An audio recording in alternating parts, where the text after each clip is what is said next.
I'm really excited to see all of you here today and to see this program going forward. I want to give you a little bit of the history.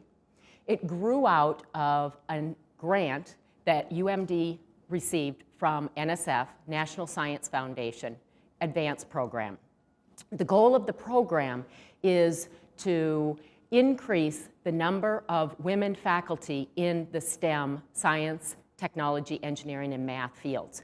And it's a data collection approach where we evaluate what the environment is for these faculty and then decide how best to improve that environment so that we can improve those numbers. So how does this relate to the program? We started off by collecting data to find out what is the status of women faculty in the STEM fields here at UMD. And in a word, it's not great. And then to look at why aren't things good for them. And it turns out that the climate or the environment is just not as good as it could be.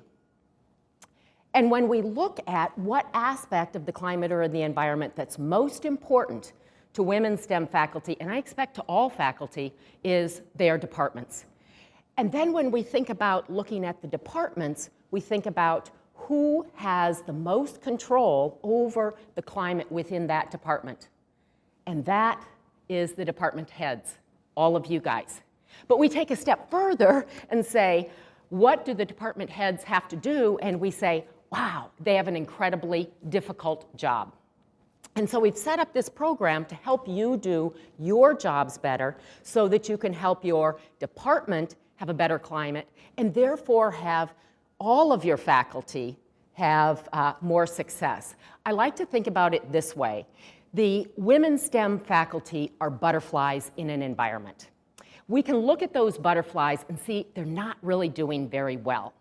But we don't understand why they're not doing well. We think maybe they need a little more food. So we give them a little more food, but that doesn't really help them. Well, we put them off in little enclosures, but that doesn't really help them. So we look more broadly in their environment, and when we address things that are going on in their environment, we can correct it and allow the butterflies to blossom or to flourish.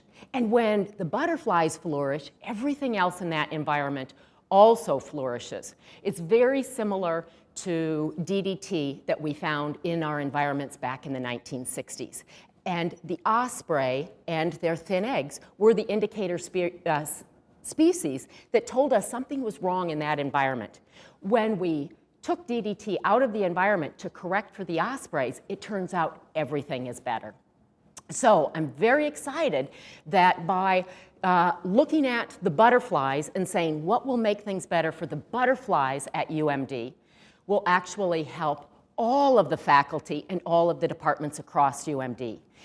And again, it comes down to you folks as heads of the departments. And I know that you have the most difficult jobs on campus. And you're asked to do so many things. And so through this program, what we hope is that you can gain the tools to do your job better. And through this program, it's going to be all of you that will be help advising where we're going with this program so that you get the tools and the skills that you need to go forward. I want to end with, I cannot wait to see in the spring what has emerged from this whole effort and to see where you guys have come, what you have done, and the foundation that you laid. I wish you all the best, and I thank you very much for being heads of your departments.